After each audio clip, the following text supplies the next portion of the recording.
رہے جاری یوں ہی تیرا یہ فیضان اشرفیہ۔ علماء کرام کے بیانات سننے کے لیے جامعہ اشرفیہ کے آفیشیل یوٹیوب چینل کو سبسکرائب کریں۔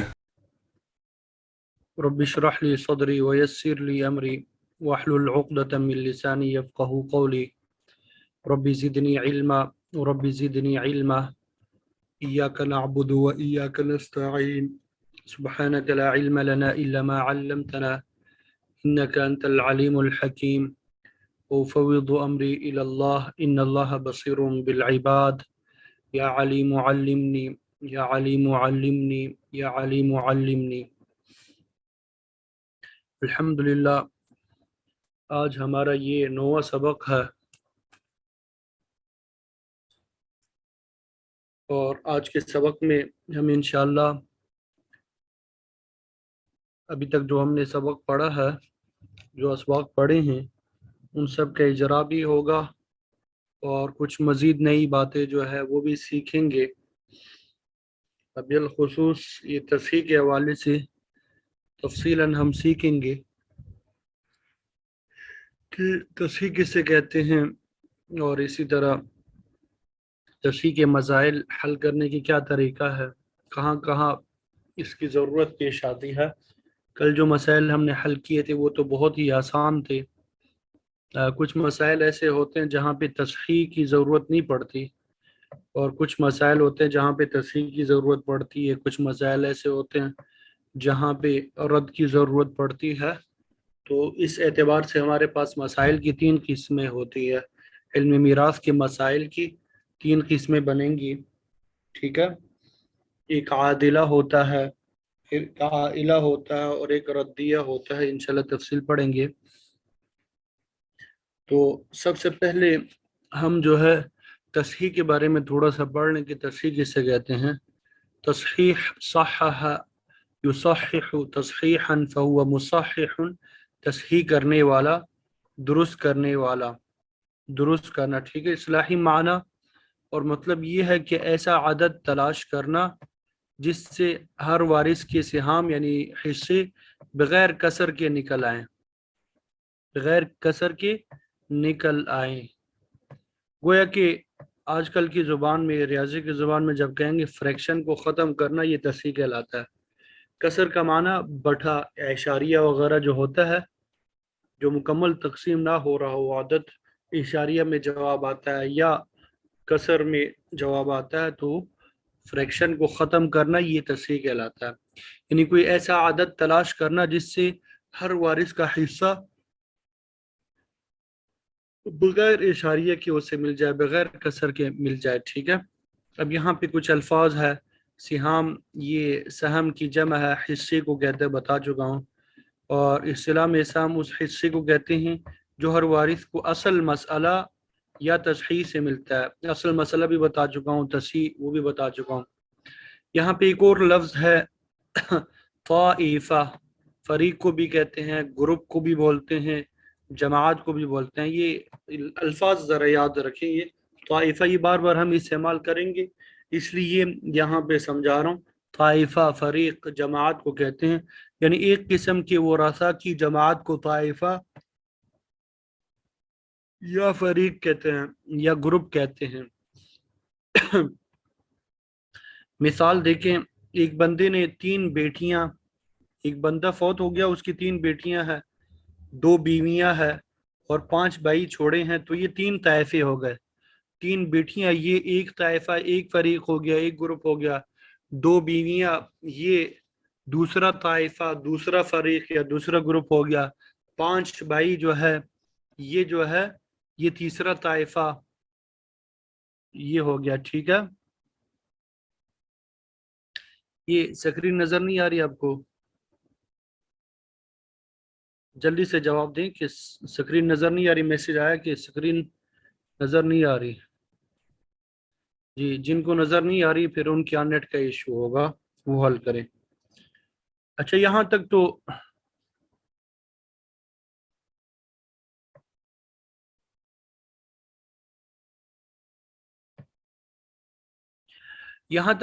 طائفہ کے بارے میں بتا دیا، فریق کے بارے میں۔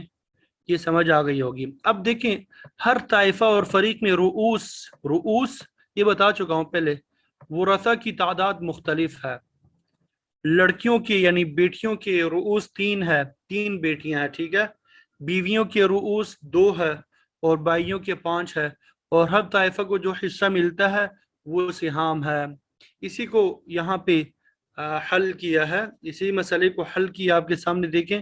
دوبارہ میں حل کر کے بتاتا ہوں. ویسے یہاں پہ نشاندہی کی ہے، یہاں پہ جو لکھا جاتا ہے اس کو مسئلہ بھی کہتے ہیں، اصل مسئلہ بھی کہتے ہیں، تصحیح بھی کہتے ہیں، ٹھیک ہے.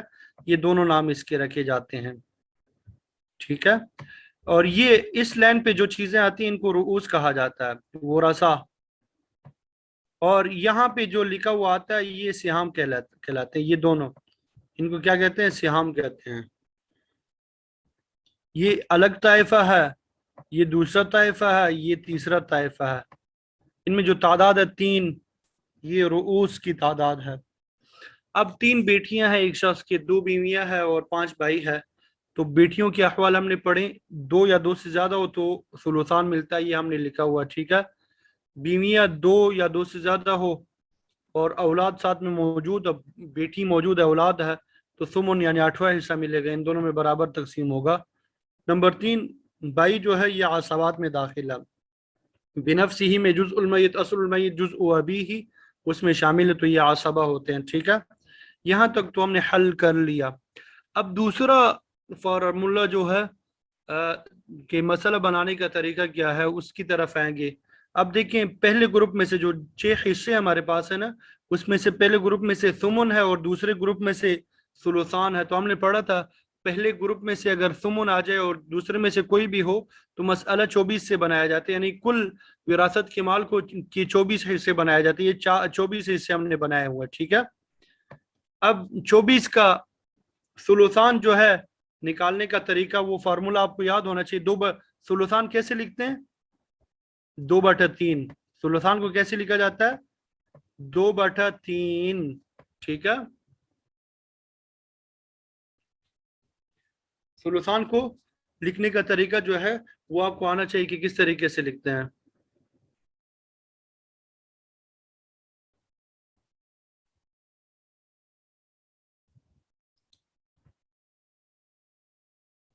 یہ 2/3، ٹھیک ہے. اور آگے کل ہمارے پاس مسئلہ یا تصحیح کیا ہے؟ یہ 24 ہے. اس طرح لکھتے ہیں نا. تو اب یہ 24 کو ضرب دیں گے 2 کے ساتھ، ٹھیک ہے. اور پھر اس کے بعد تقسیم کریں گے 3 پہ. یا آپ میرے ساتھ کرتے بھی جائے، 24 کو ضرب دے دیں 2 کے ساتھ، 48 بن جائیں گے. تقسیم کریں گے 3 پر تو 16 بن جائیں گے، ٹھیک ہے. تو یہ 16 ہم نے دے دیا، 16 ہم نے یہاں پہ دے دیا، ٹھیک ہے. اب اسی طرح ثمن کیسے لکھا جاتا ہے؟ ثمن 1/8.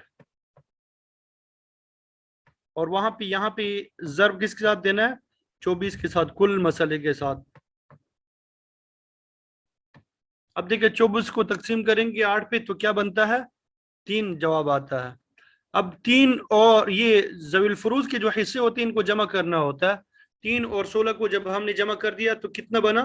19 بنا. باقی کیا 24 میں سے 19 کو جب نکالتے ہیں باقی کتنا بچتا ہے؟ 5. تو ہم نے پڑھا تھا جب ذوی الفروض کو حصے دیے جاتے ہیں جو باقی بچ جائے وہ عصبہ کو دیا جاتا ہے. تو یہ ہمارے پاس کیا بچا؟ 5 باقی بچ گیا، تو یہ ہم نے عصبہ کو دے دیا. یہ ہم نے کیا کر دیا؟ عصبہ کو دے دیا. یہاں تک بات سمجھ آ گئی ہے سب کو؟ چلیے الحمدللہ. یہ ایک اور مسئلہ جو ہے یہ بھی ہم نے حل کر لیا اور سمجھ بھی آ گئی ہوگی آپ سب کو الحمدللہ.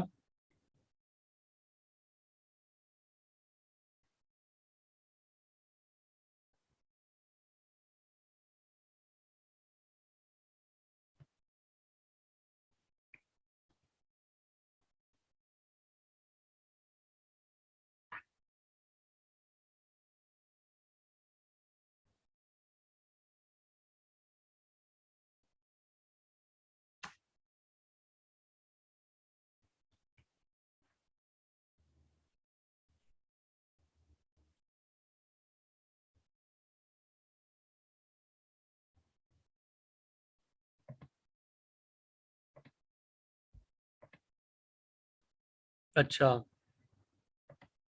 اب آگے چلتے ہیں. اب مسئلے کی ہمارے پاس 3 قسمیں بنتی ہیں. مسئلے کی ہمارے پاس 3 صورتیں بنتی ہیں. نمبر 1 عادلہ. مسئلے کی 3 صورتیں بنتی ہیں. عادلہ جیسے عدل کرنے والا، عائلہ، ردیہ. مسئلہ اور سہام برابر ہوں گے. اوپر اگر آپ کو یاد ہو میت کے اوپر جو ہم لکھتے ہیں وہ مسئلہ ہوتا ہے، اور نیچے جو ہم لکھتے ہیں وہ کیا ہوں گے؟ سہام. ٹھیک ہے، یعنی جتنے بھی سہام ہو. اب ہمارے پاس نیچے 3 افراد تھے نا، بیٹیاں تھی اور بیویاں تھی اور 5 بھائی تھے، تو ان کے حصے ہم نے جمع کر دیے تھے. بیٹیوں کو 16 ملا تھا، بیٹیوں کو 16 ملا تھا، اور اسی طرح بیویوں کو کتنا ملا تھا؟ 3 ملا تھا، اور بھائیوں کو کتنا ملا تھا؟ 5 ملا تھا. اب یہ سہام کو جمع کر دیا، ان سب سہام کو کیا کر دیا؟ جمع کر دیا. یہ 24 بنے ہیں، اور ہمارا مسئلہ کیا تھا؟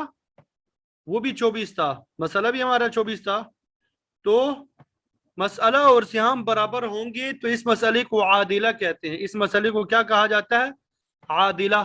یعنی کل جو جائیداد کے آپ نے حصے بنانے ہیں وہ، اور جو ہر ایک کو حصہ ملا تھا وہ سب کیا ہو؟ برابر ہو.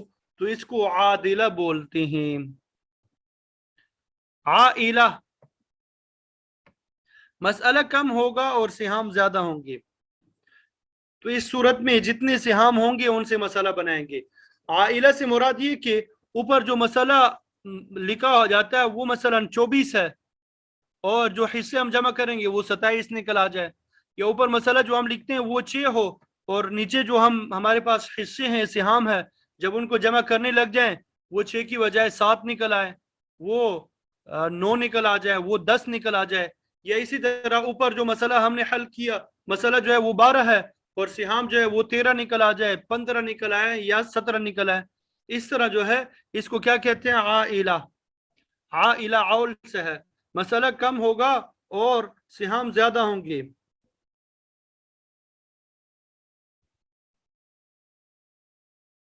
مسئلہ کیا ہوگا؟ کم ہوگا اور سہام زیادہ ہوں گے. تو اس صورت میں جتنے سہام ہوں گے ان سے مسئلہ بنائیں گے. بس صرف یہ 2 لفظ ہے جس سے آپ کا عول کا سارا مسئلہ حل ہو جائے گا. حالانکہ سراجی میں بہت تفصیل سے بیان کیا گیا کہ عول کسے کہتے ہیں، کیا ترتیب ہے. یہ تعریف کی مسئلہ کم ہوگا، سہام زیادہ ہوں گے، تو جتنے بھی سہام ہوں گے ان سے مسئلہ آپ نے بنا دینا ہے. مثلا 24 کے بجائے 27 آ گئے تو 27 آپ نے لکھ دینا ہے بس. 12 کی بجائے 15 آ گئے تو 15 لکھ لینا ہے. 6 کی بجائے 7 آ گئے تو 7. ردیہ سے مراد یہ عول کے بالکل الٹ ہے. مسئلہ زیادہ ہوگا اور سہام کم ہوں گے. یعنی یہاں پہ جو ہم نے اوپر 24 لکھے تھے نا، مسئلہ 24 تھا، نیچے جو افراد کو دے رہے ہیں وہ 19 بنے یا 21 بنے، کچھ بچ رہے ہیں. تو ایسی صورت میں یہ مسئلہ کیا کہلائے گا؟ ردیہ کہلائے گا. ابھی مزید مثالوں سے بھی واضح ہو جائے گا، مزید مثالوں سے بھی واضح ہو جائے گا، مزید مثالوں سے بھی کیا ہوگا؟ واضح ہو جائے گا. ٹھیک ہے.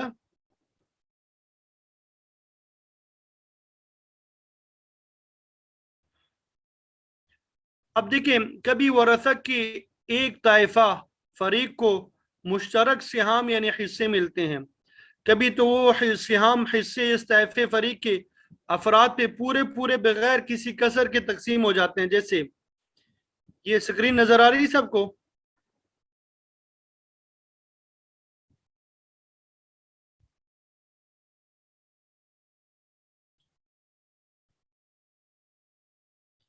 جی ریکارڈنگ میں شیئر تو کی ہے میں نے، دوبارہ بھی شاید کوئی گروپ میں شیئر کرنا رہ گیا ہو، آج میں شیئر کر دوں گا. ٹھیک ہے، دوبارہ مجھے میسج کر دے واٹس ایپ پہ جن کو ریکارڈنگ نہیں ملی، تاکہ مجھے پتہ چل جائے کس گروپ میں شیئر نہیں ہوئی.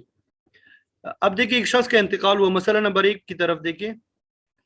اس کا باپ موجود ہے، ماں موجود ہے، 4 بیٹیاں ہیں. ٹھیک ہے. جب بیٹیاں موجود ہو تو باپ کو سدس بھی ملتا ہے، اور باپ عصبہ بھی ہوتا ہے. ٹھیک ہے. اور اسی طرح ماں جو ہے، بیٹیاں جب موجود ہو ماں کو سدس ملتا ہے، چھٹا حصہ ملتا ہے. اور بیٹیاں 2 سے زیادہ ہو تو ثلثان ملتے ہیں. ان کو کیا ملتے ہیں؟ ثلثان. اب دیکھیں ہمارے پاس دوسرے فریق کے مسئلہ بنانے کے جو طریقے ہم نے وہ پڑھے وہ ہم دیکھیں گے. دوسرے فریق ہی میں سے سلوسان اور سدس آ گیا. میں آپ کو بتا چکا ہوں کہ سلوسان اور سدس میں سے چھوٹا کیا ہے؟ سدس ہے. تو سدس کا مخرج کیا ہوتا ہے؟ 6 ہوتا ہے. 6 سے ہم نے مسئلہ بنا لیا. 6 ہمارا گویا کہ کل جائیداد کے ہم نے 6 حصے بنانے ہیں. اب 6 کا سدس 1 آ گیا. ٹھیک ہے, سدس 1 ہے, یہاں پہ بھی لکھ دیا نیچے. یہ کئی مرتبہ بتا چکا ہوں کیسے نکالنا ہے. سلوسان 4 نکل آتے ہیں. ٹھیک ہے, اب دیکھیں یہ ایک حصہ بن رہا ہے نا, اس کا وصول کرنے والا ایک ہی بندہ ہے, باپ ہے. اسی طرح یہ ایک حصہ سدس بن رہا ہے اور وصول کرنے والا وہ کیا ہے؟ وہ ماں 1 ہے. اسی طرح سلوسان جو ہے یہ 4 بن رہا ہے اور وصول کرنے والے افراد بھی کیا ہے؟ 4 ہے. یہ 4 پہ پورا تقسیم ہو رہا ہے. یہ 4 کیا ہو رہا ہے؟ پورا تقسیم ہو رہا ہے. یہ جو یہاں پہ بات کی کہ کبھی ورثہ کے ایک طائفہ فریق کو مشترک سہام ملتا ہے. اب یہ ایک فریق ہے. یہ کیا ہے؟ بیٹیاں جو ہے ایک فریق ہے, اس میں 4 مشترکہ سہام حصے ملے ان سب کو. اب یہ یہاں پہ 4 جو ہے ان کے افراد پہ پورے بغیر کسی کسر کے فریکشن کے تقسیم ہو رہے ہیں, تو ہمیں کسی کام کی ضرورت ہی نہیں پڑ رہی ہے. ٹھیک ہے, اسی طرح دوسرا مسئلہ دیکھیں. دوسرے مسئلے کی طرف آئیں.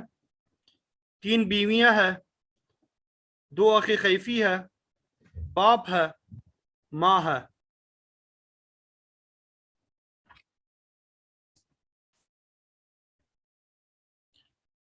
میری آواز آ رہی سب کو؟ اچھا, یہ 3 بیویاں ہیں. جب اولاد نہ ہو میت کی تو بیویوں کو ربع ملتا ہے. اور 2 اخ خیفی ہے. اخ خیفی سے مراد ماں شریک بھائی. تو باپ کی وجہ سے یہ کیا ہو گئے؟ محجوب ہو گئے, ان کو وراثت میں حصہ نہیں ملے گا. میت کی اولاد نہ ہو, باپ عصبہ بنتا ہے.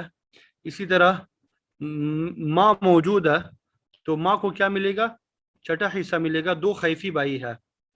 ابھی الاثنین من الاخوۃ والاخوات, یعنی 2 بھائی ہو تو ماں کو کیا ملتا ہے؟ چھٹا حصہ ملتا ہے. ماں کو چھٹا حصہ ملتا ہے. یہاں تک بات سمجھ آ گئی؟ اب دوسرا جو ہے پورشن کے مسئلہ بنانے کا طریقہ وہ ہم دیکھیں گے. دیکھیں پہلے اس میں سے ہمارے پاس پہلے گروپ میں سے ربع ہے اور دوسرے میں سے سدس ہے, کوئی بھی ہو. تو ہم نے پڑھا تھا کہ پہلے میں سے اگر ربع آ جائے, دوسرے میں سے کوئی بھی ہو, تو مسئلہ کس سے بنایا جاتا ہے؟ 12 سے بنایا جاتا ہے. تو 12 سے ہم نے مسئلہ بنا دیا. اب 12 کا جو ربع ہے, 12 کا ربع, یہ فارمولا آپ کو آنا چاہیے بس. یہ 1/4 اور ضرب 12, تو ربع جو ہے کیا نکل آتا ہے؟ 3 نکل آتا ہے. یہ 3 ہم نے لکھا ہے. ٹھیک ہے, اور سدس کیا نکل آتے ہیں؟ 1/6 ضرب 12 2 نکل آتا ہے. یہ ہم نے لکھ دیا. اب یہ ذوی الفروض کے حصے ہم جمع کریں گے. 2 اور 3 کتنے ہو گئے؟ 5. تو کتنا باقی بچ گیا؟ 7. تو 7 ہم نے عصبہ کو دے دیا. ذوی الفروض سے جو باقی بچتا ہے وہ عصبہ کو دیا جاتا ہے.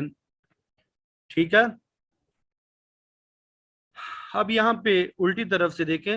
ماں جو ہے ایک ہے, ایک طائفہ ہے, ایک ہی فریق ہے. اب یہ اس کو 2 حصے مل رہے ہیں, یہ اس کو پورے مل جائیں گے, کوئی مسئلہ نہیں. باپ بھی ایک ہے تو یہ 7 جو ہے اس کو پورا مل جائے گا. اب یہ آخری خیفی کو تو کچھ ملا ہی نہیں, اس کی بات ہی نہیں کریں گے. ادھر یہاں پہ 3 بیویاں ہیں اور ان کا مشترکہ حصہ کتنا بنتا ہے؟ 3 حصہ. مشترکہ سہام کتنے ہیں؟ 3 ہے. تو یہ 3 جو ہے ان تینوں میں برابر تقسیم کریں گے تو ہر ایک کو ایک حصہ پورا مل رہا ہے. ہر ایک کو پورا حصہ مل رہا ہے, تو ہمیں کسی مزید کام کی ضرورت نہیں پڑتی. اسی طرح ہم دے دیں گے. ٹھیک ہے, ایک تو اس طرح مسائل آپ کے سامنے پیش آئیں گے. اب دوسرے کبھی مسائل ایسے پیش آئیں گے کہ مثلا یہاں پہ 3 ہے, 3 کی بجائے کبھی کبھار 5 ہوگا. اب 5 کو جب 3 پہ تقسیم کریں گے تو ہر ایک کو پورا نہیں ملے گا, درمیان میں اشاریہ آ جائے گا. یہاں پہ کیا کہتے ہیں 7 ہوں گے. اب یہ 7 جو ہے 3 پہ جب تقسیم کریں گے پورا تقسیم نہیں ہوگا, درمیان میں اشاریہ آ جائے گا. درمیان میں کیا آ جائے گا؟ اشاریہ آ جائے گا. تو اب اس کو حل کرنے کا کیا طریقہ ہے یہ انشاءاللہ آگے پڑھیں گے. اس کو حل کرنے کا کیا طریقہ ہے یہ آگے پڑھیں گے. اب یہاں پہ آگے دیکھیں,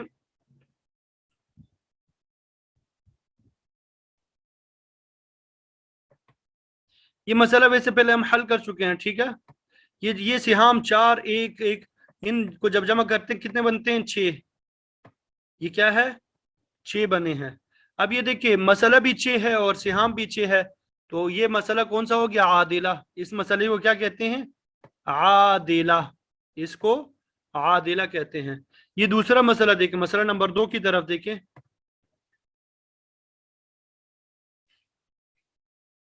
اللہ اکبر کبیرہ والحمد للہ کثیرہ. اصل میں یہ جو ابھی آپ کے سامنے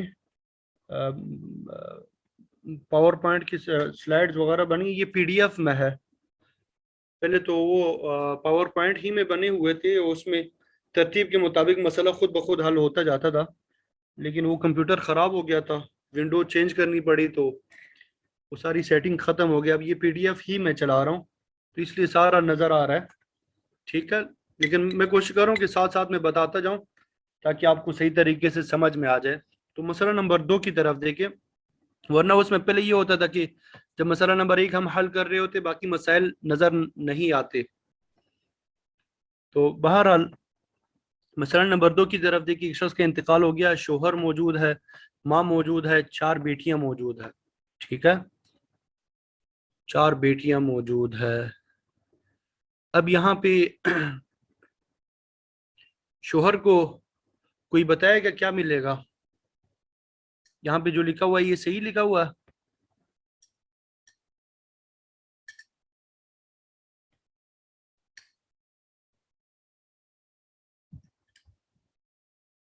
جی یہاں پہ تو لکھا ہوا ہے سدس پلس عصبہ، مطلب یہ غلط لکھا ہوا ہے، ٹھیک ہے. لکیر کا فقیر بھی نہیں بننا، کیا پریشان ہو جائے. شوہر کے یا تو ربع ہوں گے یا نصف ہوگا. تو اب یہ 4 بیٹیاں موجود ہیں تو شوہر کو کیا ملے گا؟ ربع مل جائے گا. ماں کو کیا ملے گا؟ سدس مل جائے گا، اور بیٹیوں کو ثلثان مل جائے گا.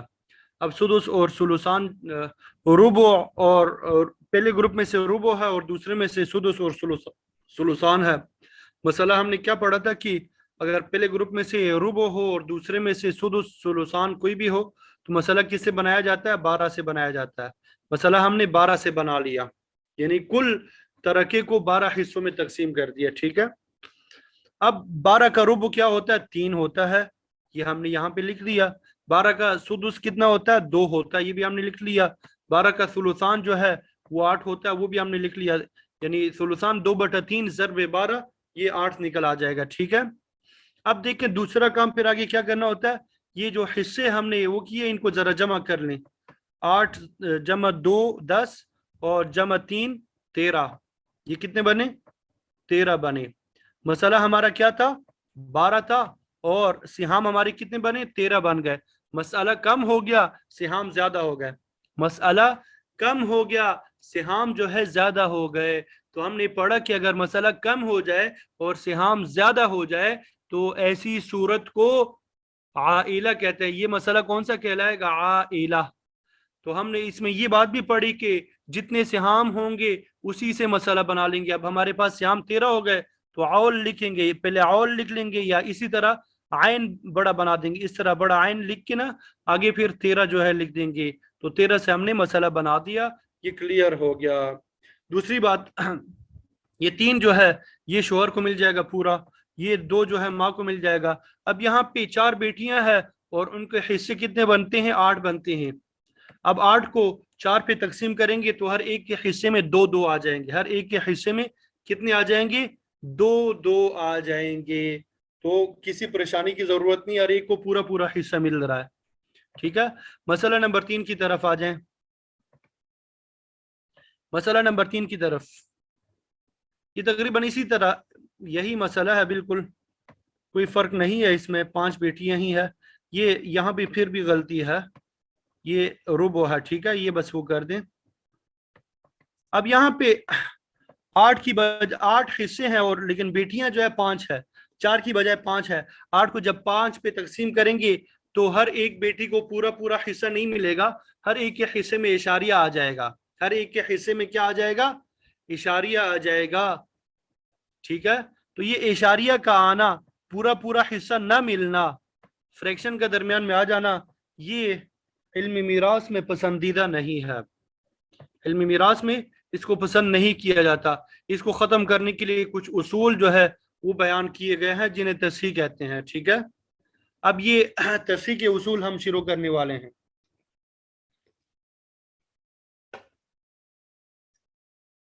تصحیح کے اصول ہم شروع کرنے والے ہیں.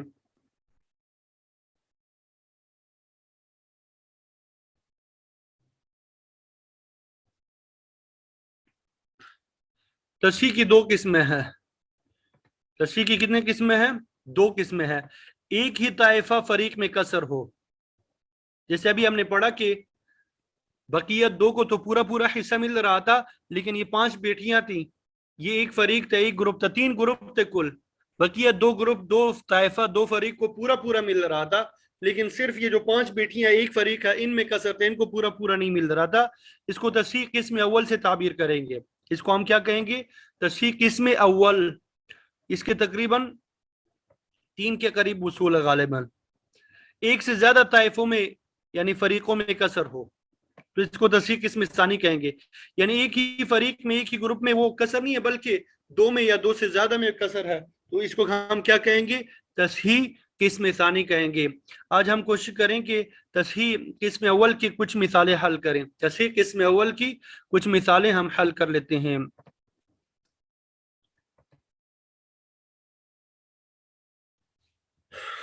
اچھا، پہلے ہم مثال حل کرتے ہیں، پھر یہ عبارت پڑھ لیں گے. ٹھیک ہے، تاکہ مشکل پیش نہ آئے. پہلے ہم مثال حل کر لیں، پھر انشاءاللہ یہ عبارت کی طرف آ جائیں گے، پھر آسانی سے یہ سمجھ میں آ جائے گا. ایک شخص کا انتقال ہوا، باپ موجود ہے، ماں موجود ہے، 8 بیٹیاں ہیں. کیا ہے؟ 8 بیٹیاں ہیں.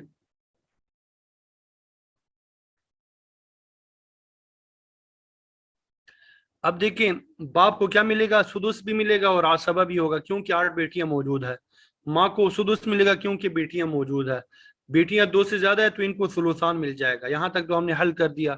اب دوسرا پورشن کہ مسئلہ بنانے کا طریقہ، یہ آپ کے ذہن میں آنا چاہیے کہ اب ہمارے پاس دوسرے گروپ میں سے ہی ثلثان اور سدس ہے، تو سدس جو ہے اس کا مخرج 6 ہے، تو 6 سے ہم نے مسئلہ بنا دیا. 6 کا سدس 1 ہے، ہم نے دے دیا. 6 کا سدس 1 ہے، ماں کو دے دیا. 6 کا ثلثان جو ہے 4 ہے، یہ ہم نے دے دیا. 4 اور 1 5، 5 اور 1 یہ کیا ہے؟ 6 ہو گئے. تو گویا کہ یہ مسئلہ عادلہ ہے.